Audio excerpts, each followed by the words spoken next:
Another like way that I feel I'm trying to really hone in on the life that I want for myself is a little more me time and like scheduling a little more margin in my schedule. Yeah. That allows me to focus on my own self-care, my own mental health, like those kind of things that I think, you know, we're always going and we push those things aside so much because they're the easy thing to push aside, especially as moms. Yeah. I feel like we tend to take care of ourselves later or after the fact or after everyone is taken care of, that kind of thing. And so I've really tried to kind of implement even just in my day, like I need pockets and to know that it's not being selfish. Yeah. It's like you've got to fill your cup up. You've got to fill your vessel up so that you can pour into others. And so it's that mentality shift that I had to come, you know, to. It's like a come to Jesus moment.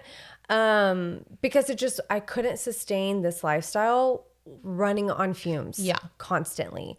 So finding something that you can do even on your own, I think is very important with trying to build that and cultivate that life that you want for yourself. Yeah. Yeah. And I think that's good. I don't thrive as much on like me time. Yeah. Cause it's just, you like people. Yeah, it is. It is. And it's like my me time can be like, if I can just have like 30 minutes to watch a show and no one talks to me or touches me, I'm good. Like, but I also think like it reminds me of, but like me time for me really is like really good quality family time. Yeah. Or like time with my husband. And I think that because like, you know, adding that margin in, like there's a quote about like, you know, every week should be a date night.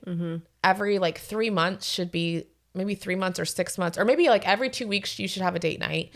Every 6 months there should be an overnight, and every year you try to escape for like, you know, a long weekend or for 4 days. And maybe every 2 years it's like a week or something like that. Yeah. And I think the reality is like, you know, with jobs, with, you know, we all have the time to do that. It's total crap to be like, I don't have time to have a date night. You can have a date day, which I'm like awesome at date days because I just feel like my brain works a little bit better. Cause at night, sometimes I'm like, ooh, I'm getting all like, you're getting tired in my belly and I'm a little, but like we have the time, we have the capacity, but it's prioritizing it. It's saying like, I'm going to fight for the life that I want. And years ago, like there was that, I'm always bringing up quotes. So I apologize that my brain is filled with quotes, but I have no memory, so I'm pretty impressed. I don't either, but then I remember things and I'm like, I'm like terrible. But it's like, you know, choose your hard. Yeah. Divorce is really hard. Yeah. So is being married. Yeah. Like, you know, like so is fighting for your marriage. Yeah. And parenting is like really, I mean, there's just so many like choose your hard, because either road is super hard. Yes. But like, and I think that really kind of helped me too, because it's sometimes things that like feels like, oh, that's easier if I just like completely let go of that or whatever. Yeah. But part of it is kind of knowing when to like press in and making the margin of time in your schedule. Right. And again, fighting for it. Like you're disconnected with your spouse or you're needing more time alone with your family, make those choices to do that. It's it's literally that simple. I mean, I feel like the conversations the last 5 years, I'm like, so why don't you do that? And then I have friends that are like, well, you know, she'd be upset if she missed that tournament. And I'm like, the tournament she doesn't want to play in, tournament she doesn't practice at home for. Why? Yeah. So I think part of it is like, we are overcomplicating a complicated issue for sure. Right. But also it's on us. It's on us to say like one team a season is great. That's the capacity in which we can, like we didn't let our third kid play anything this spring because we came off of a crazy fall and going into spring, our oldest was on 3 teams. Our middle was going back to play baseball.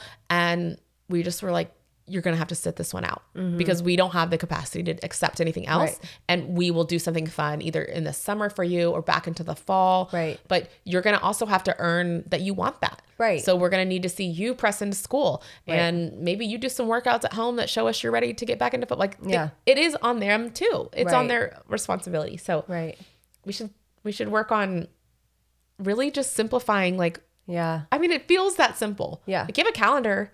Fridays, you already said are your free day. Guess what? I challenge you to spend 2 Fridays a month with your family. Yeah. You know, like Fridays are now pizza at home game nights. Yep. these 2 Fridays. So sorry that you want to go to a sleepover. Like we really need this. And I don't think you'll ever regret that, ever. No. But you can look back and be like, dang. Yeah. We just let our sports and our kids' friends and everyone else's schedule impose on ours. You know?